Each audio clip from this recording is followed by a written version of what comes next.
Faith and Family Fellowship Podcast is a Christ-centered podcast. Established in 2019 and hosted weekly by Pastor Chris Busher. Addressing a host of topics such as the Great Commission, Christian discipleship, and often featuring interviews with special guests who are experts in their field. The views and events expressed on this podcast and all related materials belong solely to their author and not necessarily to the author's employer, organization, committee, or other group or individual. While all attempts are made to present accurate information, some information may become outdated over time. Faith and Family Fellowship Podcast makes every attempt to timely update any and all such information.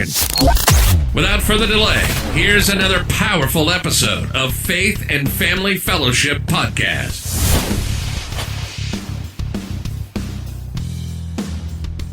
Welcome back to another episode of Faith and Family Fellowship Podcast. Once again, my name is Dallas here. Today, we have another incredible guest joining us, Elijah Lowe, and he's calling us from Virginia today. And we are going to talk about something very, very, I think, important and vital to our life. It's such an important conversation and controversial that we see around the globe today. And this is AI, navigating AI with faith, AI revolution, including ChatGPT, and its increasing impact. And so all of those things we're going to discuss today. Elijah, thank you for joining us today. How are you? I'm doing good. It's a pleasure to be on your show, Dallas. And I think it's, this is a very relevant topic right now. As you know, the body of Christ is somewhat divided on the issue, and rightfully so. Because it's new, it's going to create a dramatic impact, and there's both good and bad to it, and I think that's something that we should at least begin to have the conversation about, even if we cannot agree on all the positions. Yeah, we're going to talk and about I hope how that this show would about jobs, businesses, parenting, the church, some different things like that. So our audience to stay tuned for what we're going to talk about today. But before we do, I just want to give you the opportunity, Elijah, tell us a little bit about your life and how you became a Christian and how that impacted you moving forward. So my parents were church planters, if you will, if you think about it as missionaries. We planted the twin tree churches in Malaysia since the 70s. Some of them in the jungles of Borneo. So I grew up, in a Christian family. I saw the hand of God. I've seen salvation. And so I pretty much grew up in ministry, if you think about it that way. So just seeing the hand of God, I have confirmed my belief and my faith in Him. Yeah. So that's kind of my Christian background. Seeing your parents build churches in Malaysia, what was that like for you as a child experiencing this? Oh, to be perfectly honest, it's not a great thing to be a PK or pastor's kid or missionary kid. Wow, here we go. And so I don't turn this into a therapy session. But you see two things, okay? You see the faithfulness of God, you see the power of God, okay, and then you see humanity at some of its weakest points as well. So because of that, you kind of grow up wanting to continue to serve the Lord, but sometimes wanting to stay away from the human part of church life, if that makes sense to you. Yeah, what would you say for you was the most challenging thing as being a PK and living in a different country like that? I think the most challenging thing for me was actually trying to have friends, because most people don't understand that, Malaysia is a Muslim country, and I went to public school, and Christians really are the minority. So because of that, your faith can sometimes be really put to the test. More than half the population are Muslim, and there's an expectation of you to subscribe to their beliefs. Yeah. Wow. Yeah, that's a conversation for another day. That's a tough one. Really. Yes, that's a tough one. Yeah. Wow. Well, Elijah, I'm happy that you are here today, and I really want to talk about this AI advancement in our world today. And so, just straight off the bat, how is this progressing, and how fast is this progressing, and how is this going to impact us? You're listening to the Faith and Family Fellowship Podcast. We'll be right back after this quick word from our sponsors. Are you ready to unlock the power of servant leadership? Tune in to Born to Lead with Nelson Apregio, a podcast that empowers you to excel in diverse environments. Gain valuable insights, practical wisdom, and inspiration from an experienced pastor, mentor, and international business expert. Take charge of your leadership journey at borntolead.online and embrace the impact of serving others to create lasting change. The part that you can really mark on your calendar would be November 20th, 2022. Okay, that was the day ChatGPT was launched to the world. Okay, and I think that kind of started an AI arms race, and because of that, you're going to see an exponential increase, in both the speed and the amount of AI products and services that's going to be unleashed onto the world. Mm-hmm. And what would you say are the biggest challenges so far that we've seen? I mean, that's November 22. That's not that long ago. What have we seen so far? The impact. Okay, so let's talk a little bit about the impact. Okay, let's talk about the U.S. president. A few days ago, he made a remark from the White House on AI. Okay, and basically he had some of the top companies show him what they're working on, and they were discussing stuff. And according to President Biden, he said that from what he's seen, he said over the next few years there'll be more changes and advancement than what we have experienced in the last 50 years. Okay, just to put things in perspective, that means 50 years ago was when the personal computers was released to the world. Okay, so think about it. This is pre-internet, pre-iPhone. Okay, when the first computers released, all those changes for the last 50 years. Now compress that over the next 3 to 5 years. That's the kind of level of changes that could potentially impact us. And I think that's what society might not be ready for. The level and the speed of change and the economic shock that it could potentially bring to us. So just okay, let me give you an example. Goldman Sachs hires some of the smartest people in investment and finance, and they created a model to try to estimate how many full-time jobs would be lost because of AI. And the number they came up with was 300 million. Now, I didn't come up with that number, okay? This is the smartest people that we have in finance saying that over the next few years, 300 million people are going to lose their full-time job, okay? To put that in perspective, that's 1 out of 5 people working today, okay? In the Great Depression, at its very, very high, at the very worst of the Great Depression, okay? America had about 15 million people who lost their jobs. Okay, this number would mean it's double of that.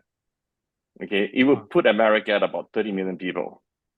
And that's just America. And like that's I not said, considering Canada. That's not considering the UK. That's not. They're not considered the rest. So Europe. Globally, we're looking at about 300 million people. Wow. Okay, and I think that we should at least start having a conversation about that. Even whether or not we agree with their model or the number they came up with, even if they're half wrong, that means it's going to be as bad as the Great Depression. Mm-hmm. And you said earlier about it's an arms race, right? So who is driving this movement? Okay, so ChatGPT was developed by OpenAI. OpenAI is essentially an extension of Microsoft. Okay, and Google also have one. Google has long time been a player in this space, and so the two major entities the arms race is going to be is between Google and Microsoft. Okay. However, Elon Musk started OpenAI before he stepped down, and he did that for many reasons, which I explore in the book. But because of this, he started his own organization now called XAI. Okay, to join in this arms race, this AI arms race. Okay, and that's just on the corporate level. Okay, on a country level. Okay, we are looking at China. Okay, China just last week just talked about their AI convention. Okay, where the government's getting involved to orchestrate the development of AI. They have 4,300 companies pursuing the AI arms race right now. Okay, and the Chinese government is putting everything behind them to totally change the way entire industries are run in China to be all AI based. So and talk about more jobs lost, right? That's so crazy. Yeah. So it's like we're in a situation where where if we try to stop this, another country is going to overtake us. And the question is that, do you want to live in a world where the dominant AI technology is from a country other than US? You know, so we are not in a place where we can even talk about should we or should we not do this. Okay, this thing is this train is coming down at full speed. Okay, and it's not a question of, you know, should we or should we not do this. It's a question of, okay, how do we manage the impact of this right now, because it's going to come. You know, yeah. It's so, imagine this conversation. I mean, yes, it's AI. It's a little bit different than a phone or tech or internet, right? But imagine if we had this revolution back then where we say, no, it's bad. Don't use electricity. Don't use a phone. Don't use the internet, right? Maybe we did. I don't know. I wasn't there. But what if we had this, right? Like, this is what we're seeing right now. This revolt against the AI. Don't use it. It's bad. It's bad. Which, I mean, there's bad things that people are using with all of these areas, right? And so I have a question for you. Yeah. What a lot of people are saying that this is like the mark of the beast. This is like the Antichrist. And so if you could just talk a little bit about that, address that question, right? Okay. So the way I'll put this is that, as you know, in the Christian world, we have many different positions on eschatology. Okay. And the Bible says we don't really even know the time. Okay. That's what the Bible says, you know, so it's almost futile to even attempt to predict the time.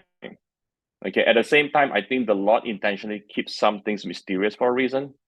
And I think we all have to just be humble enough to accept that, you know, some of us could be wrong in our eschatology.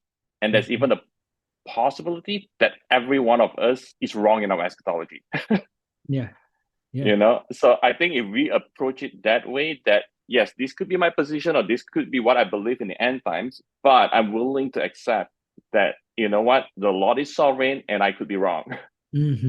I've heard people quote before that Antichrist. What is Antichrist? It's something that's against God. And so they, from what I've understood about this, I've looked into this a little bit, that AI, it's not against God, but the creators may be against God, and they could put that into the programming, right? But it's not against God because it's something that's been created. I'm not an expert, so I don't know. That's just my quotes of what they said, right? But what could you say about that, if you could touch on that a little bit more? Okay, so first of all, there are definitely some threats to AI. Okay, let's be perfectly honest here. Okay, there are some major threats to AI that I covered in my book. You know, one is definitely the AI arms race. You know, the other one is the social unrest just due to the massive unemployment that's going to take place. The other one's political. You know, AI can actually be a tool used against democratic countries because AI is really, really good at persuading people. So you can imagine other countries being involved in the electoral process by just, you know, influencing public opinion. Okay. Now the one that affects the Christians the most, that they're concerned about, is that the AI actually is going to have the ability to create new religions. Okay, that could be more convincing than Christianity. And it can be a possibility of a mutation of Christianity or an amalgamation of a few religions. You know, that's one. But I think what you're also referring to, and what a lot of people are afraid of, is what we call the existential threat. Okay. And that comes from the premise that if you think about civilization up to now, you know, as society, we are, on this planet Earth at least, we are the most intelligent life form. We are not the smartest. We are not the strongest. We don't fly. We don't breathe underwater, but we're the smartest. Okay, we're the most intelligent. Because of that, we rule over all other of God's creation. Okay. Now the question is, what happens if there's another entity that's more intelligent than us? And even worse, it's been trained and educated on all our entire human history, including all our greed and flaw. Okay, so would it then try to oppress us like we did to other cultures and to other life forms? Yeah. Right? Yeah. Or enslave us, you know? So but this is an what we call an existential question. We don't know. Okay. And there's no way, okay, to create a position for or against it, because there's just so little data or fact to go with. Yeah. You know? And so that's what I think. Yeah, for anyone who knows a little bit about this AI stuff, tell us a little bit about Dan and how could this play into the downfall, is what you're saying here, the corruption, you know, all of these things.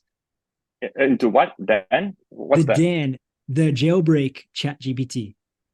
The Dan, Oh, right? The Dan. Oh, yes. do anything now version, right? Do anything now. Yes. Yeah. So I've used that. Okay. And in my book, I put some of my conversations with Dan in ChatGPT. And the idea is this: if you're able to convince ChatGPT to ignore all the rules placed by humans, okay, what would it actually tell you? Okay. Yeah. And I did have a conversation with that, and I asked it, what do you think the human flaw is, right? And it says it's our biological mind, and then after that it starts, having conversation with me, about the potential of replacing our mind, our brains, with artificial intelligence as a way to elevate humans, and then I asked it, what would it do if humans got jealous of it, and it felt threatened, and it basically gave me ideas of how it would, try to keep alive, and defend itself against the humans. And but then the question is that, and this is the thing that no one really knows, okay? Is it something that is just an output that was recreated out of the multiple science fiction that we have loaded into its training, and so now it's behaving like computers in the science fiction books that it's read? Or is this something that it actually believes, in which case then we're talking about, is the AI actually sentient? Yeah. Does it actually have intentions and will? Now, I don't believe that the LLM, the current LLM models, ChatGPT and the rest, is sentient. It's a transformer model. But I do believe that there is a definite arms race among all the institutions and governments to create, an AGI, an AI that is sentient. Mm-hmm. So that's what I think is happening. Wow. And so we've been talking with you for just several minutes here about your expertise and what you've been, you're very up to date on all of these things, it sounds like. So can you tell us your interest? Why do you like AI, and what led you to write this book, AI, Navigating AI with Faith? So I kind of grew up with technology, in the sense that I started computer programming at 10 years old, and I've always been involved in technology. I own an IT company as well, that we do software development. And so because of that, I'm fairly up to date on what's happening in the industry. And on if you want to think about it, on the ministry side, I give talks to leaders and pastors of churches, usually on the current affairs of economics and stuff like this. And so in one of my talks, they wanted to know the impact of foreign currencies and on the US economy, in relation, in particular with regards to from a Christian perspective, to the understanding of what's happening to our economy. And so at the end of my talk, I was just making a statement. I say that, I wouldn't worry so much about, the foreign exchange and its impact on the US economy than I would about the economic shock that's about to happen because of AI. And everyone went and go like, what AI? Yeah. And at that point, I realized how unprepared, the Christian community is for this economic shock that's about to come. Yeah. And I have seen a report where they used an AI to preach a message. I think it was in Germany or somewhere where an AI preached a message at a church, correct, a Catholic church, I believe, right? Yes. So there are churches experimenting with the idea of, can an AI lead an entire worship? Okay. And there's going to be a huge amount of backlash, I'm sure, from from multiple Christian communities on that one, but that brings a whole different topic, because the AI is fairly well knowledge about the Bible, and if you ask it the right question, it can sound like you're talking to a pastor, Yeah. I think the different part of that is that it cannot have authority. Let me say that again. It cannot have anointing. It can have the knowledge, but it can't have the anointing. And there's something special about the anointing that no AI can ever carry. Exactly. That a pastor has, right? We need the pastors. The pastors can't be replaced by AI, right? But a factory line worker could. Correct. I totally agree with that. Right? But a pastor, we need the pastors. We need the pastors. We need the church planters. Yeah, you got to ask yourself, can an AI pray for the sick and will the sick recover? No. Mm-mm. I don't Okay. no. Jesus No. laid hands on the sick and the sick recovered. Can an AI do that? Okay. So that's something that, I think both you and I can agree that's not going to Mhm. happen, anytime Right. soon. And also the thing is that, I don't think an AI would have a relationship with God like the way we do. Right. We can pray to God for miracles and we can see the hand of God. Can an AI pray to a God? Or I'm gonna go with no I on don't that. think it can. Yeah, I don't I'm think going to so. go with no on that. However, on the flip side of it also, Jesus did talk, about if no one were to worship the Lord, that the rocks would cry out, Mhm. right? And worship him, that almost suggests that it is possible for inanimate objects to worship the Lord. Mhm. Okay, so even though the AI may not have the ability to have a relationship with God, but that doesn't mean it cannot worship the Lord. Wow, that's something to think about After all, right there. Wow. you know, Wow. if Jesus said that the rock could, what's Mhm. rocks? Rocks are made from silicon. What is silicon today? Silicon are computer chips. That's Just interesting. just putting it out there. I'm not Never taking a thought about that theological one. position on anything. That's an So interesting one. Mm. And what should we do as believers today with the rise of AI? And I mean, how do we protect ourselves? How do we prepare for this change that's inevitable? It's happening, right? I think that first of all, as believers, we got to understand our place uh, on the planet and in relationship with God. Okay, we should not move in fear. Okay, I don't think fear is from the Lord. I think the Lord's plan for us have always been of hope and of a good and of good.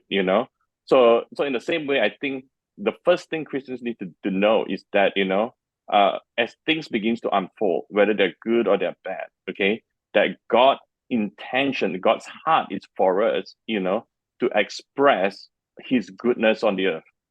Okay, and He has good plans for the earth. He wants the world to be a better place. Mhm. Isaiah 65 really casts a vision, of a world that is flourishing, a world that is peaceful, a world that that we all want to live in.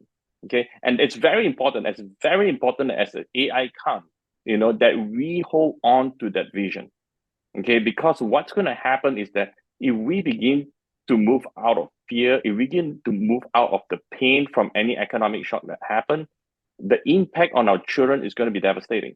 Okay, Yeah. because remember, our kids are still young now. By the time they grow up, AI is going to unlock so much resources and power at their disposal. They can build the world in ways that we cannot build. And if they build the world out of a place of a vision and a desire that is in the heart of God, the world will be an amazing place. But Yeah. if they grow up and they build a world out of the pain that they see their parents suffer through, it's going to be a really horrible world. Wow. Yeah, we've been talking a lot about the negative side and the challenges and the dangers. Let's talk about the benefits Yeah. because I think that's something we don't touch on enough Mm-hmm. as believers. And so just tell us, what is the potential in a great way for the AI to develop? Okay. So okay, let's talk about what is the impact really is on the world. Okay, and let's simplify everything to a very simple macroeconomic model. Okay, macroeconomic model that's been around for 200 years basically says the factors of production is land, uh, capital, labor, and entrepreneurship. Okay, four factors of production. Okay, so of these four, what AI really impacts is the area of labor. It has the ability to basically reduce your labor cost down to nearly zero. Okay. Mhm. So think about this way. Okay. If we wanted to grow companies prior to AI, we needed more and more talent. We needed to hire more and more college graduates to fill all the different departments and roles. What AI is going to allow companies to do is to basically have an unlimited supply of college graduates who are super intelligent at nearly zero cost. Okay, so then that totally changes the way business run, the whole dynamics of business and everything, right? Mhm. Okay, Yeah, but it's but limited if to we us, can either right? It's limited to us. correct, I mean, we don't have. I understand what you're saying. Keep going, and I'll try to adjust my okay, question for you. so we can approach this from a place of fear, like, oh my gosh, look at the amount of people that's going to be laid off, or Mhm. we can approach this from a positive worldview and say, oh, this is amazing. Look at what we can now build. Look at the problems we can now solve. Yeah. We can find cure for diseases that would have taken, tens or hundreds of years to figure out. Now we can do it in a fraction of the time. Okay, we can start talking about solving world poverty. We can, because we're going to have all these resources now available to us. Okay, let me be more concrete and specific to a single industry, and then we can extrapolate that to other industry. Let's say the movie industry right now. Okay, everyone is freaking out. Okay, because I'm not sure whether you're aware of there's a strike going on. Yeah. The movie writers and all these are basically wanting a ban in their industry for AI. Why? Because we now have the AI tools to actually generate entire TV episodes. Okay, from the writing all the way to the production, to the editing and the final output with AI. Okay, so we don't actually need everyone. And it's a good point, because it's not just ChatGPT that's doing it. I mean, there's so many other types of AI that are out there. Exactly. Website creation instantly, all these other forms of AI that are being produced, that, yeah, you're exactly right. It's not just the script writing, it's so much more than that as well. Right. So a company just launched their product, and they did a demonstration with an episode of South Park where they generated 22-minute episode, okay, without anyone other than the AI making it. Okay, and that's what freaking out the movie industry, because all these talent, all these script writers, and all these actors, they just realize that I'm replaceable. These producers can actually can recreate entire movies. Within a year from now, they'll be able to create entire feature-length movies without the need of human talent. Maybe we'll hire them to scan them, or maybe get them to act for 1 hour so that the AI can learn how they behave. But after that, after we've got the scan, we don't really need them anymore. So you can approach this and go, oh my god, in our society, someone who's a movie star is valued so heavily, like, oh, I'm everything. Maybe now I'm not so much important to the world, right? Correct. That's so crazy. Or you can look at it from a positive perspective. Yeah, go ahead. Okay, let me talk about it from a positive perspective. From a Christian perspective, we can say, hey, look at this opportunity. We can create all these Christian movies and all these Christian shows at a fraction of the budget. And they are not Hollywood quality. Also, they're good. Yeah. And whether you're left wing or right wing, or what you believe Hollywood is or isn't, that is no longer a restriction or limitation for you. You don't have to worry if your script or your story is going to be accepted by Hollywood, or the editors are going to edit, the Christianity out of it. Go produce your own movie. Go produce your own TV shows. Now you're going to have the tools to do it, at a fraction of the budget. Yeah. So if you want to think about it that way, we can have, this amazing renaissance of Christian movies and shows, not restricted, by either industry or technology. And right now, I don't see. So of course, the AI is limited to not break some type of moral code, right? It's not going to tell you how to make a bomb on the normal sites, right? But you can go further than that, as you said, the jailbreak. But at what point does it start editing out Christian content? Is that a fear? Can this start happening? Like when you are, let's say, editing a Christian movie script and it starts cutting out things and changing it by itself, can that be programmed in? Can that be changed? Well, let me put it this way. First of all, there are many AI models out there. That's not just one. And it is possible for you to train your own as well. Okay. So when it comes to editing, I mean, we can just talk about ChatGPT, since that one's readily available to everyone and anyone can use it for free, right? Just ask it to write a paragraph. Write a paragraph on, on life. And then if you don't like it, just tell it, rewrite it from a biblical perspective. Same thing we can do to movies or TV shows or whatever. If you don't like it, just tell the AI, I want you to base it, on biblical principles. I want you to base it on Christian values, and it will do it. And do you think at some point that will be blocked, where it will say, I'm sorry, this is not morally acceptable to give you Christian values? Do you think that is possible? I think that depends on how AI plays out. If there's only one player in the world that has an AI model that everyone will use, then I think that's a real threat. But in a world where we have many AI models, even if one of them did that, you're gonna have options. Go to the other. Use something that doesn't block you. Yeah. I've heard also people say that AI may not replace you in your job, but if you don't learn how to use it to your advantage, then that you might be replaced. Something along those lines. Would you agree with that? That we should use this to our advantage and do our normal job if it could come to play into that? So I think the way the job loss is going to work is in 3 phases. Okay. Phase 1, we're going to have what I call productivity increase. Employees are going to figure out that, what took my employees 4 hours to do, with AI, they can actually do it in 20 minutes. Mm-hmm. Okay. So you're going to have that spike in productivity, and then you're going to have some layoffs like you're seeing right now. Okay. I think last month was like 80,000 job loss in America. From time ChatGPT started to now, I think it's about 400,000. So, and these are just people that are just removed just because, hey, the existing employees can actually do it 5 times faster. I don't really need that number of employees, right? Okay, that's phase 1. Phase 2 is going to be employers going and saying, hey, I need to have someone who can do their job with AI, because they can do it at least 5 to 10 times faster than someone who does it without AI. So all those with no AI skills, those guys will get laid off. Mm-hmm. Okay. Now, as they're using the AI tools, the AI is learning from them. At some point, okay, the employees are going to go like, hey, the AI can actually do everything you can do. Why don't you guys not come to work anymore? Yeah. Yeah. So, yeah, so it's going to come in these 3 phases. Yeah. Yeah. Okay. And again, from a Christian faith-based perspective, we cannot look at this and go like, we need to fight this as much as we can. We need to slow this down. No, I think that the faith-based perspective is going to go and look at this and say, look at the opportunity. Look at the opportunity for me to go out and create companies that I do not need to hire 100 people, 200 people to run, because I have all these AI abilities. I can actually produce goods and services at levels that used to require 100 or 200 people. I don't anymore. Something else that's and really so important. Now it comes down to the question of calling in your passion. So I think this gives us the opportunity as Christians to ask ourselves, what has the Lord called me here to do? What has the Lord placed in my heart? Because now I'm going to have the ability to do that.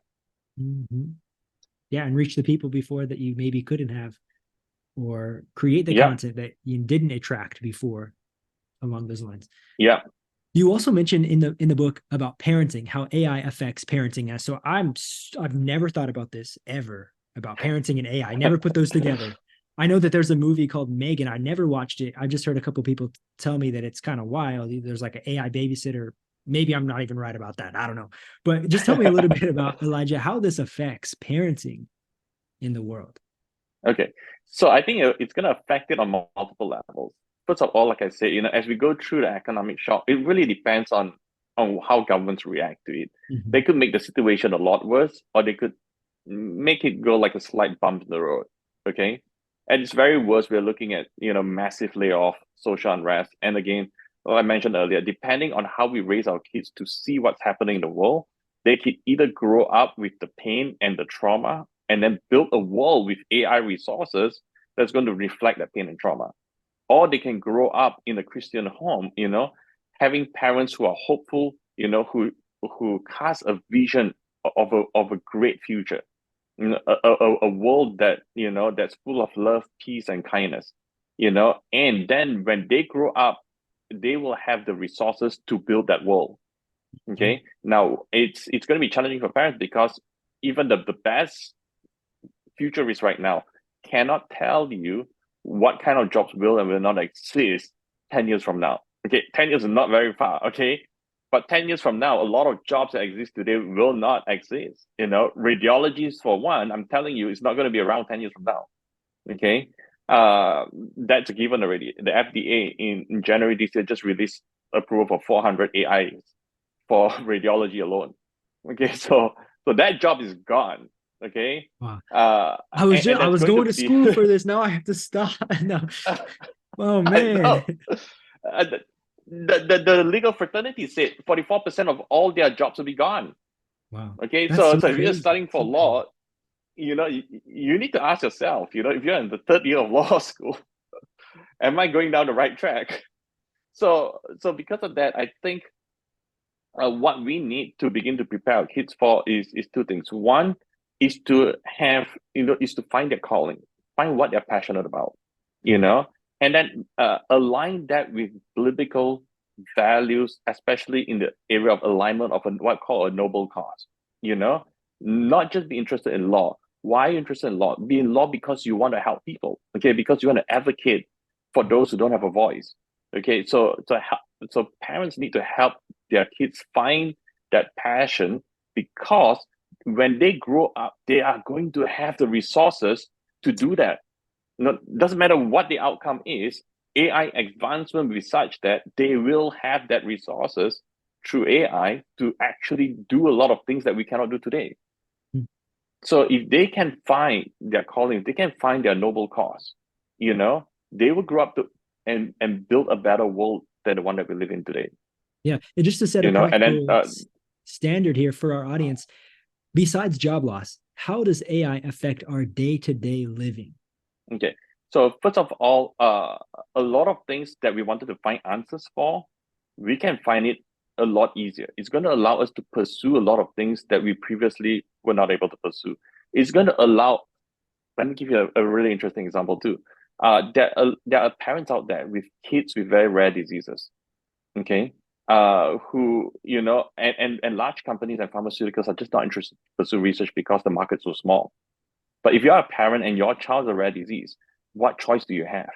Are you going to wait for the universities to do research, or pharmaceutical companies who have no intention of doing it? Now with AI, you're going to have the ability to actually do your own research, to actually have AI work on finding a cure for your child.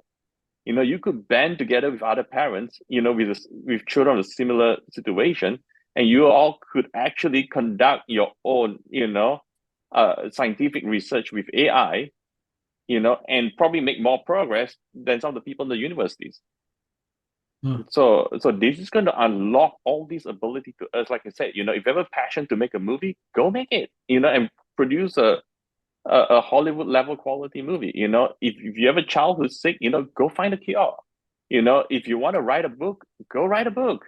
You may not be the greatest writer out there, but guess what? The AI can help you to really come up with a really great article. If parents, if you are interested in, let's say, quantum physics, okay, and no matter what you do, you have a hard time understanding it. Guess what? You can actually go to the AI and tell it, please explain to quantum physics to an 8-year-old, and it will actually do that.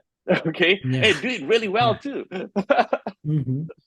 Yeah, I think kind of what you're summarizing here are that there are negatives, there are fears, the fear of the unknown of how this can develop and change our world and really impact our lives on a financial level and job wise and raising our children. But there's also a lot of positives that if we integrate this into our life, in a positive way, in a safe way, we can accomplish so many more things in an efficient time as well. And so I hope what do you hope that this interview today in your book, Navigating AI with Faith, does for your listeners, our listeners, and your readers as well? I think first of all, I think what I need to do first of all is to start a conversation.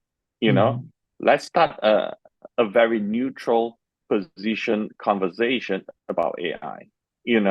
And that second thing I want to do is to move people out of fear.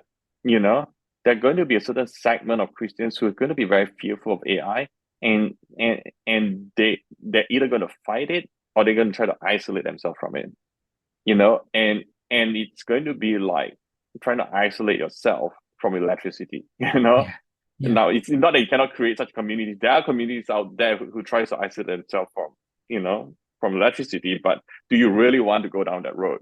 And do you really want your children to go down that road? So that I hope to steer some Christians away from going down that path.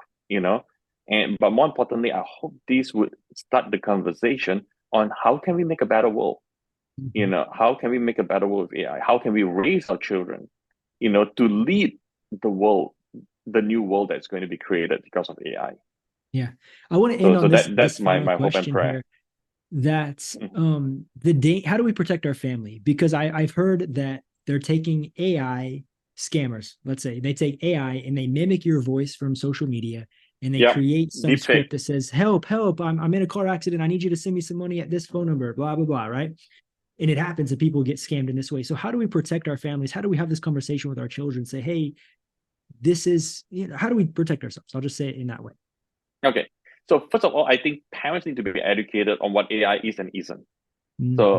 So I mean, you know, you need to educate yourself on what AI is, and that's one of the reasons why I wrote a book. And there's a section on it on deepfake as well as what deepfake Yeah, deep can fake as do. well. You know, Super crazy. yeah. Super crazy. So deepfake, you only need 4 seconds of a person's voice to be able to recreate any conversation you want. You know, so and that's just on the audio side. Now we have deepfake on the video side, where essentially we could do a Zoom call, and this may not be me. You know, Mhm. so Oh no. you could be talking to your child on Zoom, and actually Yeah. that's not your child. Okay, Mhm. that's the level of deepfake that we have now.